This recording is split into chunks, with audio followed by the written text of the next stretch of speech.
Should you lift weights with prolapse? I get this question asked more often than not. And if you know my story, then you know that I love lifting weights. In fact, that's all I do. I have a prolapse, and what I did to restore my prolapse from having that dragging sensation, feeling as if things were falling out, was with lifting weights. The question that I get more often than not is, should I lift weights, and what's safe and what's unsafe? And so I'm going to cover all of that today. I'm going to cover, should you lift your pelvic floor when lifting weights, and what exercises are safe and what exercises aren't safe. I'm going to bust all those myths that maybe you've heard or searched online in today's video. If you don't know my story, I'm a mom of four. I've given birth 4 times, and I was diagnosed with a stage 2 cystocele and a stage 2 rectocele. About a year and a half ago, I went to my surgeon or a consult to get surgery to fix my prolapse. And the doctor told me, Angela, you're doing a really good job. And in fact, your cystocele is now a stage 1. Keep doing what you're doing, and you are no longer a candidate for surgery. That is the best news as a mom with prolapse you could ever hear, right? So what was my secret? What did I do? There are two foundational things that occur when it comes to prolapse recovery. Number one, how you manage intra-abdominal pressure. And number two, is there any tightness in your body, whether it's from head all the way down to your feet, that is keeping your prolapse from healing? Those are the two most important things when it comes to prolapse recovery. So to answer the question, should you lift weights with prolapse? I want to say a resounding yes. Of course, this is going to be different for each individual person, but the one thing that really moved the needle in the right direction for me was obviously the breathing, the managing the pressure, but getting my entire body strong. More importantly, getting my glutes strong so that my glutes would help take the load off my pelvic floor. Now, for me, I had a lot of tension in my pelvic floor that was keeping my prolapse from healing.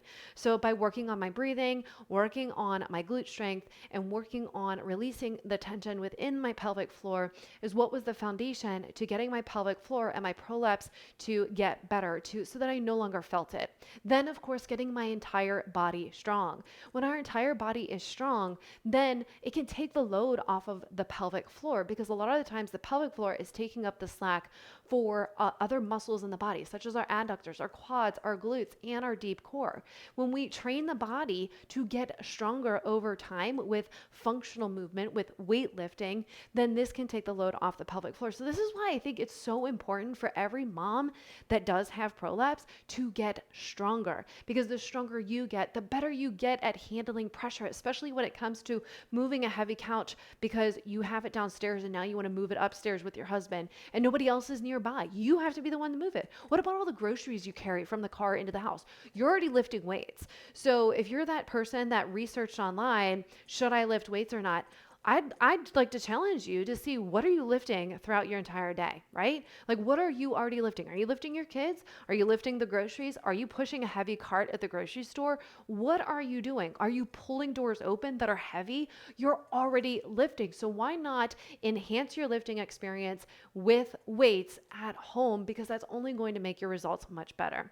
All right, so we've already answered the question, should you lift weights? And I truly believe that every mom should be lifting. Because like I said, we're already lifting, right? We're already lifting throughout our entire day. And once we get stronger overall, this is going to get our body strong. That's going to take the load off our pelvic floor. Now, when it comes to pressure management, this is where our breathing comes into play. So learning how to breathe again. So diaphragmatic breathing, it was the key in everything that I do and teach inside my signature program, helping women to get back to lifting weights, get back to running, get back to jumping without making their prolapse symptoms. We start with our breathing, that diaphragmatic breathing, because that helps to manage pressure. It creates pressure in our system, but when we do it with intention in positional breathing, this helps to spread the load, which also helps to get rid of any tension in the body. So like I said earlier, tension within the core, the pelvic floor, anywhere in the body, that's going to impact your prolapse. So we have to reduce that, or reduce the tension within the body. So breathing, foundation, reduce the tension if you have it, and then of course daily habits. So which leads me into posture and alignment. So when it comes to lifting weights for women with prolapse, or anyone in general, is you want to have a good stacked position.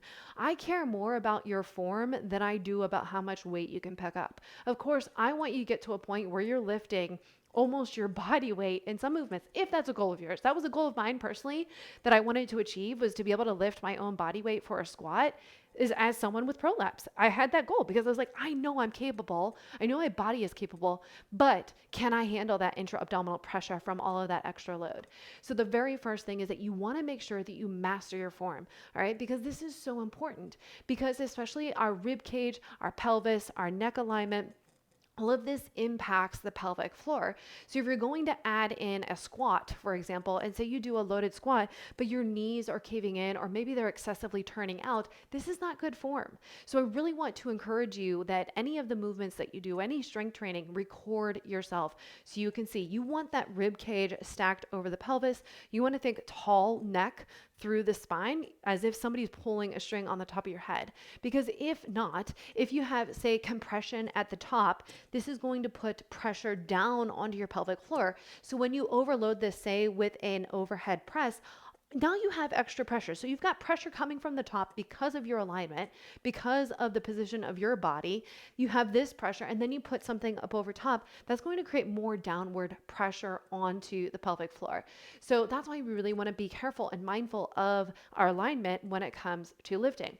Now, the opposite is true. Maybe you are someone who has a rib cage that's flared forward. So again, same thing. You add pressure up overhead by lifting up overhead. Again, this is going to put pressure out onto your abdomen, which is then going to add pressure down onto your pelvic floor. So you can see whether you're crunched down, you're going to create pressure, or you have that rib flare up top, that's going to create pressure. So what we need to do is we need to make sure that we have good alignment when it comes to lifting mechanics so that then you can have good pressure. Because when we have good alignment, then the pressure and the breath from your body can move smoothly. Whereas if you don't and you have this crushed canister up top, all of that breath, all of the pressure from diaphragmatic breathing is going to go whoosh, straight down into the pelvic floor. Whereas if you have that good posture, it's going to spread more evenly, is going to take the load off the pelvic floor. So that's why posture and alignment is going to be extremely important when it comes to lifting. Now, another question I get all the time is, should I lift my pelvic floor with movement? So the answer is a maybe. It depends on the person. If you're newly postpartum, or maybe you have a really weak pelvic floor, you may benefit from lifting the pelvic floor with movement, such as a squat. So inhale down and then exhale. Think about adding in a Kegel as you come up. What I do want to say is that any standing movement, and especially single leg movements, like a single leg sit to squat, that's going to activate the pelvic floor even more. So you don't need to intentionally cue the pelvic floor. Now, like I said, if you're newly postpartum or you have a lot of weakness within the pelvic floor, you may want to cue the pelvic floor in those movements in a squat just to get your body, that mind-body connection, because we want to make sure that you do have that connection. But with a squat, any lower body movements, your pelvic floor naturally activates, right? And so sometimes that muscle has just shut off. Just with our glutes, if you sit at a desk all day, you probably have what's called dead butt syndrome or dead butt. And sometimes we just have to rebuild that connection within the glutes. But once you rebuild that connection, then you can start to have those glutes, those muscles activate without you even thinking about it. So you may need to do it at first, but long term, I don't want you to have to think, oh, I need to engage my pelvic floor. I want your pelvic floor to naturally respond. And the stronger you get, the heavier the weights you lift, your pelvic floor will naturally respond a lot better over time, because again, we're adding in that load. So we have that good posture, right? That good alignment, which helps with the breathing to go down and up. It's a nice, smooth system. We are breathing well. So which leads to my next question is, how should you breathe when it comes to lifting weights and prolapse? So we've already answered, should you Kegel or should you activate the pelvic floor? That's going to be dependent on each individual person. You might want to do it at first just to get the body to build that connection. But after that, once you feel good about it, and as long as you're not bearing down or feel that sensation of bearing down, then you don't let go of that cue and just let the body do what it wants. Speaking of bearing down, a trick that I love to do with pelvic floor and prolapse is, next time you're on your cycle or you're on your period, wear a tampon as long as it feels comfortable. I know that having a prolapse can make it feel really uncomfortable. And so if you can handle a tampon, then I want you to wear a tampon on one of your days when you go to lift. And this is how you can tell one trick to see if you are bearing down or not.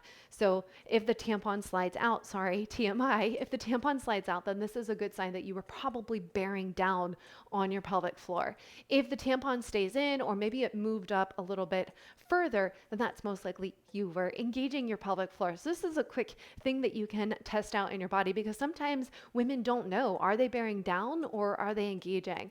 And so really become building that body awareness is really important, because some women think that they're bearing down or think that they're engaging the core when in fact they're actually bearing down. So pay attention to that, get used to it. Okay, so let's talk about when should you breathe, or how should you breathe when it comes to lifting. And so my basic rule of thumb is inhale on the or inhale down and exhale on the hard part, or exhale on exertion. And that's going to be the same thing whether it's a chest press, an overhead press, a heavy squat. So inhale down, exhale to come up, because our breath naturally lifts the pelvic floor, and our inhale naturally lengthens the pelvic floor, and our exhale naturally lifts the pelvic floor. So for the general population, that's a good tactic, right? And as long as we have that good posture, that good alignment, that good canister, it flows down, inhale down. This naturally, a squat naturally opens up the pelvic floor, so it naturally lengthens. So our inhale naturally lengthens the pelvic floor.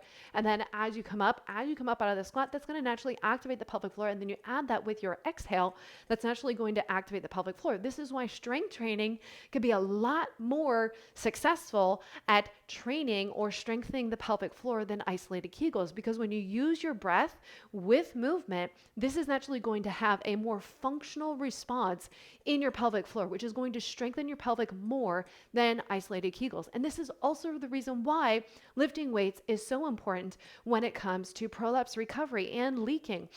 There are so many women that have gone through like my basic programs inside my membership that were leaking, and then started just my basic strength training programs. They're like, I'm not leaking anymore. And it's because we got the body strong. We started training the glutes, the adductors, the hamstrings, overhead presses, pulling movements, pushing movements to get the entire body strong. And because the entire body got strong, they decreased symptoms without having any rehab or corrective exercise, which is amazing, right? And I love hearing those stories from you. But if you have more excessive symptoms, then you will need to have a different approach. You'll have to have that strategic plan of restoring function, reconnecting to the body, focusing on your breath, and getting back to the workouts you know and love. All right, so I know that's a lot of information. I know that wasn't like a straightforward tip, but I want to give you hope that yes, lifting weights can be so important, so good for someone with prolapse such as myself. Be mindful of your body and what's happening. A lot of women will jump right into lifting heavy weights, and then they'll experience symptoms the day after or later that day. And that's a great sign that you were either bearing down or you lifted a little bit too heavy. So again, this is why I want you to get in tune with your body, understand, are you bearing down or are you connecting? Make sure you do or add diaphragmatic breathing as part of your warm up. Make sure you understand how to connect with your pelvic floor and what bearing down is, like I told you before. And then looking at your posture. So recording yourself in movement. So if you go do one of my workouts, for example, there's lots of sample workouts for women with prolapse and leaking on this channel. Go do one of those workouts and put the camera, while you're watching me, put the camera on the side to see your side profile, to see what your posture looks like. And then you can decide, oh yeah, I was bearing, or not bearing down, but my ribs were down, or maybe your ribs were up, or maybe you were more in an anterior pelvic tilt. Pay attention to your hips and your rib cage and your head, because we want to make sure it's all in alignment, because when it's in alignment, it naturally lifts pressure off your pelvic floor, which is going to be so important for lifting. All right, I know that's a lot. I keep talking. I apologize, but this stuff geeks me out. I love it. I love weightlifting. It is my baby. I love it, love it, love it. That and jumping. If you're inside the membership or you've taken a course from me before, you know I love impact training. You know I love power and speed and weightlifting. If you are ready to take your lifting seriously, you're ready to get rid of your prolapse symptoms, you're ready to stop peeing yourself, make sure to check out this fall fall 2025, I am doing a 4-week lifting challenge specifically for women with prolapse and leaking. I'm going to walk you through how to lift weights.